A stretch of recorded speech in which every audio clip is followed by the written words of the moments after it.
କେନ୍ଦ୍ରୀୟ ଓ ସଂଲଗ୍ନ ଉତ୍ତର ବଙ୍ଗୋପସାଗରରେ ଲଘୁଚାପ ସୃଷ୍ଟି ହୋଇଛି। ଏହା କ୍ରମଶଃ ପଶ୍ଚିମ ଓ ଉତ୍ତର ପଶ୍ଚିମକୁ ମୁହାଁଣ ଶୁକ୍ରବାର ସୁଦ୍ଧା ଲଘୁଚାପ ସଦୃଶ ହେବ। ପରେ ଏହା ଉତ୍ତର ଆନ୍ଧ୍ର ଓ ଦକ୍ଷିଣ ଓଡ଼ିଶା ଉପକୂଳ ଗତି କରିବ। ଆସନ୍ତା 2 ଦିନରେ ଆହୁରି ଘନୀଭୂତ ହୋଇ ଅବପାତରେ ପରିଣତ ସମ୍ଭାବନା ରହିଛି। ଲଘୁଚାପ ଯୋଗୁଁ ରାଜ୍ୟର ବିଭିନ୍ନ ସ୍ଥାନରେ 31 ତାରିଖ ଯାଏଁ ପ୍ରବଳରୁ ଅତି ପ୍ରବଳ ବର୍ଷା ହୋଇପାରେ ବୋଲି ପାଣିପାଗ ବିଭାଗ ପୂର୍ବାନୁମାନ କରିଛି। ଲଘୁଚାପ କ୍ଷେତ୍ର ପଶ୍ଚିମ ଓ ଉତ୍ତର ପଶ୍ଚିମ ଦିଗରେ ଅଗ୍ରସର ହୋଇ ଦକ୍ଷିଣ ଓଡ଼ିଶା ଏବଂ ଉତ୍ତର ଆନ୍ଧ୍ର ପ୍ରଦେଶ ଉପକୂଳକୁ ଗତି କରିବ। ଏହା ପ୍ରଭାବରେ ରାଜ୍ୟରେ ପ୍ରବଳ ବର୍ଷା ସମ୍ଭାବନା ଅଛି। 30ରେ ମାଲକାନଗିରି ଓ କୋରାପୁଟ ଜିଲ୍ଲାରେ ପ୍ରବଳରୁ ଅତି ପ୍ରବଳ ବର୍ଷା ହୋଇପାରେ। ଏହି 2 ଜିଲ୍ଲା ପାଇଁ ଅରେଞ୍ଜ ୱାର୍ଣ୍ଣିଂ ଜାରି ହୋଇଛି। ନବରଙ୍ଗପୁର, କଳାହାଣ୍ଡି ଓ ରାୟଗଡ଼ା, ଗଜପତି ଓ ଗଞ୍ଜାମ ଜିଲ୍ଲାରେ ପ୍ରବଳରୁ ଅତି ପ୍ରବଳ ବର୍ଷା ହୋଇପାରେ। କିଛି ସ୍ଥାନରେ 70ରୁ 200 ମିଲିମିଟର ବର୍ଷା ସମ୍ଭାବନା ରହିଛି। ନୂଆପଡ଼ା, ବଲାଙ୍ଗୀର, ବୌଦ୍ଧ, କନ୍ଧମାଳ, ନୟାଗଡ଼, ଖୋର୍ଦ୍ଧା, ପୁରୀ, କଟକ ଓ ଜଗତସିଂହପୁରରେ ଭାରୀ ବର୍ଷା ହୋଇପାରେ। 31 ତାରିଖରେ ନବରଙ୍ଗପୁର, ମାଲକାନଗିରି ଓ କୋରାପୁଟରେ ପ୍ରବଳରୁ ଅତି ପ୍ରବଳ ବର୍ଷା ହୋଇପାରେ ପାଣିପାଗ ବିଭାଗ ଆକଳନ କରିଛି। ନୂଆଖାଇ ଉପଲକ୍ଷେ ସେପ୍ଟେମ୍ବର 9 ତାରିଖରୁ ଛୁଟି ଘୋଷଣା କଲେ ମୁଖ୍ୟମନ୍ତ୍ରୀ ମୋହନ ଚରଣ ମାଝୀ। ଓଡ଼ିଶାର ଗଣପର୍ବ ନୂଆଖାଇ ଉପଲକ୍ଷେ ସେପ୍ଟେମ୍ବର 9 ତାରିଖରୁ ଛୁଟି ଘୋଷଣା କରିଛନ୍ତି। ନୂଆଖାଇ ସେପ୍ଟେମ୍ବର 8 ତାରିଖ ରବିବାର ଛୁଟି ଦିବସ ହୋଇଥିବାରୁ ସେପ୍ଟେମ୍ବର 9 ତାରିଖ ମଧ୍ୟ ଛୁଟି ରହିବ। ଏହି ଦିନ ରାଜ୍ୟର ସମସ୍ତ ସରକାରୀ କାର୍ଯ୍ୟାଳୟ ବନ୍ଦ ରହିବ ଏବଂ ଏଥିସହିତ ସମସ୍ତ ଶିକ୍ଷାନୁଷ୍ଠାନ ମଧ୍ୟ ବନ୍ଦ ରହିବ। ଦେଶର ସବୁଠୁ ବୃହତ୍ତମ କମ୍ପାନୀ ରିଲାଏନ୍ସ ଇଣ୍ଡଷ୍ଟ୍ରିର 47ତମ ବାର୍ଷିକ ସାଧାରଣ ସଭା ଆଜି ଅନୁଷ୍ଠିତ ହୋଇଥିଲା। ତେବେ ରିଲାଏନ୍ସ ଏଜିଏମ୍ ଆରମ୍ଭ ହେବା ପରେ କମ୍ପାନୀର ସେୟାର ମୂଲ୍ୟରେ ଜବରଦସ୍ତ ବୃଦ୍ଧି ଦେଖିବାକୁ ମିଳିଛି। ଗତକାଲି ଅପେକ୍ଷା ମୁକେଶ ଅମ୍ବାନୀଙ୍କ ରିଲାଏନ୍ସ ଇଣ୍ଡଷ୍ଟ୍ରିଜ୍ ମାର୍କେଟ କ୍ୟାପ୍ରେ 53,000 କୋଟି ଟଙ୍କାରୁ ଅଧିକ ଲାଭ ହୋଇଛି। ଅପରାହ୍ନ 2ଟାରେ କମ୍ପାନୀର ସେୟାର ମୂଲ୍ୟ 2%ରୁ ଅଧିକ ବୃଦ୍ଧି ଘଟିଛି। ରିଲାଏନ୍ସ ଏଜିଏମ୍ ଆରମ୍ଭ ହେବା ମାତ୍ରେ କମ୍ପାନୀର ସେୟାରରେ ତୀବ୍ର ବୃଦ୍ଧି ଘଟିଥିଲା। ରିଲାଏନ୍ସ ଏଜିଏମ୍ ଆରମ୍ଭ ମାତ୍ର 15 ମିନିଟ୍ ମଧ୍ୟରେ କମ୍ପାନୀର ଅଂଶଧନ 2.64% ବୃଦ୍ଧି ସହିତ 3,064.80 ଟଙ୍କା ଆଜି ଦିନର ସର୍ବୋଚ୍ଚ ସ୍ତରରେ ପହଞ୍ଚିଥିଲା। ଆଜି ମାର୍କେଟ ଖୋଲିବା ପରେ କିନ୍ତୁ କମ୍ପାନୀର ସେୟାରରେ ସାମାନ୍ୟ ବୃଦ୍ଧି ଘଟିଥିଲା।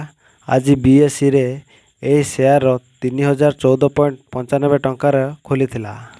ତେବେ ଗୋଟିଏ ଦିନ ପୂର୍ବରୁ କମ୍ପାନୀର ସେୟାର ସାମାନ୍ୟ ହ୍ରାସ ସହିତ 2,995.75 ଟଙ୍କା ବନ୍ଦ ହୋଇଥିଲା। ଶେଷ ଏଜିଏମ୍ ଠାରୁ ଏହି ଏଜିଏମ୍ ପର୍ଯ୍ୟନ୍ତ ରିଲାଏନ୍ସ ସେୟାର ଭଲ ବୃଦ୍ଧି ଘଟିଛି। ଯଦି ଆମେ ଆକଳନ ଦେଖିବା କମ୍ପାନୀର ସେୟାର ପ୍ରାୟ 26% ବୃଦ୍ଧି ପାଇଛି। ଗତ ବର୍ଷର ଏଜିଏମ୍ କମ୍ପାନୀର ସେୟାର ମୂଲ୍ୟ 2,442.55 ଟଙ୍କା ରହିଥିଲା। ଏହାର ଅର୍ଥ ହେଉଛି ଏକ ବର୍ଷ ମଧ୍ୟରେ କମ୍ପାନୀର ସେୟାର ମୂଲ୍ୟ 572.4 ଟଙ୍କା ବୃଦ୍ଧି ଘଟିଛି। ତେବେ ଆଗକୁ ଏହି କମ୍ପାନୀର ସେୟାର ମୂଲ୍ୟ ଅଧିକ ବଢ଼ିପାରେ ବୋଲି ବିଶେଷଜ୍ଞମାନେ ଅନୁମତି କରୁଛନ୍ତି। ଲିଟର ପିଛା 2 ଟଙ୍କା ବୃଦ୍ଧି ଘୋଷଣା। ବିଭିନ୍ନ ସାମଗ୍ରୀର ଦର ବୃଦ୍ଧିକୁ ନେଇ ଗ୍ରାହକମାନେ ହନ୍ତସନ୍ତ ହେଉଥିବା ବେଳେ ଏହା ମଧ୍ୟରେ ଆସିଛି ପୁଣି ଏକ ବଡ଼ ଖବର। କ୍ଷୀରର ଦର ମହଙ୍ଗା ହୋଇଛି। କ୍ଷୀର ଲିଟର ପିଛା 2 ଟଙ୍କା ବୃଦ୍ଧି ହୋଇଛି। କ୍ଷୀରର ଏହି ବର୍ଦ୍ଧିତ ଦର ସେପ୍ଟେମ୍ବର 1ରୁ ଲାଗୁ ହେବ। ମୁମ୍ବାଇ କ୍ଷୀର ଉତ୍ପାଦନକାରୀ ସଂଘ ପକ୍ଷରୁ ଏନେଇ ଘୋଷଣା କରାଯାଇଛି। ମଇଁଷି କ୍ଷୀରକୁ ନେଇ ଏହି ନୂଆ ଦର ଲାଗୁ କରାଯାଇଛି। ଏହି ଦର ବୃଦ୍ଧି ଆସନ୍ତା 6 ମାସ ପର୍ଯ୍ୟନ୍ତ କାୟମ ରହିବ ବୋଲି କୁହାଯାଇଛି।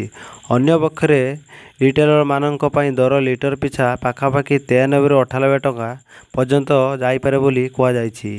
ତେବେ ମଇଁଷି କ୍ଷୀରର ଏହି ବର୍ଦ୍ଧିତ ଦର ସେପ୍ଟେମ୍ବର ମାସ 1 ତାରିଖରୁ ମୁମ୍ବାଇରେ ଲାଗୁ ହେବ। ପୂର୍ବରୁ ମଇଁଷି କ୍ଷୀର ଲିଟର ପିଛା 27 ଟଙ୍କା ରହିଥିବା ବେଳେ ଏବେ ତାହା 89 ଟଙ୍କା ହୋଇଯାଇଛି। ଆସନ୍ତା ମାସ 1ରୁ ଗ୍ରାହକଙ୍କ ଉପରେ ମହଙ୍ଗା ମାଡ଼ ହେବ। ଗ୍ରାହକମାନେ ମଇଁଷି କ୍ଷୀର ଅଧିକ 2 ଟଙ୍କା ଦେଇ କିଣିବେ। ତେବେ କ୍ଷୀର ଦର ବୃଦ୍ଧି ଘୋଷଣା ହେବା ଫଳରେ ଆସନ୍ତା କିଛି ମାସରେ ପାଳିତ ହେବାକୁ ଥିବା ଗଣେଶ ଉତ୍ସବ, ନବରାତ୍ରି ଓ ଦୀପାବଳିରେ ବିଭିନ୍ନ ପ୍ରକାରର କ୍ଷୀର ଓ କ୍ଷୀରଜାତ ସାମଗ୍ରୀ ମହଙ୍ଗା ହେବାର ସମ୍ଭାବନା ସୃଷ୍ଟି ହୋଇଛି। ସୁଭଦ୍ରା ଯୋଜନାର ମାର୍ଗଦର୍ଶିକା।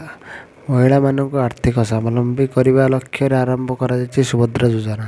ମାନ୍ୟବର ମୁଖ୍ୟମନ୍ତ୍ରୀ ମୋହନ ଚରଣ ମାଝୀଙ୍କ ଅନୁମୋଦନ କ୍ରମେ ରାଜ୍ୟ ମହିଳା ଓ ଶିଶୁ ବିକାଶ ବିଭାଗ ପକ୍ଷରୁ ଆଜି ଅଗଷ୍ଟ 29 ତାରିଖ 2024 ରାଜ୍ୟ ସରକାରଙ୍କ ଯୁଗାନ୍ତକାରୀ ଯୋଜନା ସୁଭଦ୍ରା ମାର୍ଗଦର୍ଶିକା ଜାରି କରାଯାଇଛି। ଏହି ମାର୍ଗଦର୍ଶିକା ଅନୁଯାୟୀ ହିତାଧିକାରୀଙ୍କ ବୟସ 21 ବର୍ଷ କିମ୍ବା ତତୋର୍ଦ୍ଧ ଓ 60 ବର୍ଷ କମ୍ ହୋଇଥିବା ଆବଶ୍ୟକ।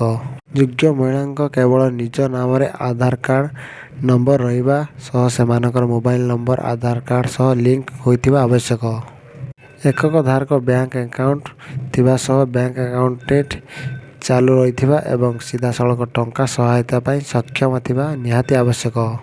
ସମସ୍ତ ଯୋଗ୍ୟ ମହିଳାଙ୍କୁ 5 ବର୍ଷ ପାଇଁ 2ଟି କିସ୍ତିରେ ବାର୍ଷିକ 10,000 ହାରରେ 50,000 ଟଙ୍କା ପ୍ରଦାନ କରାଯିବ। ପ୍ରତିବର୍ଷ ପ୍ରଥମ କିସ୍ତି ରକ୍ଷାବନ୍ଧନ ଦିବସରେ ଓ ଦ୍ୱିତୀୟ କିସ୍ତି ଅନ୍ତର୍ଜାତୀୟ ମହିଳା ଦିବସରେ ପ୍ରଦାନ କରାଯିବ।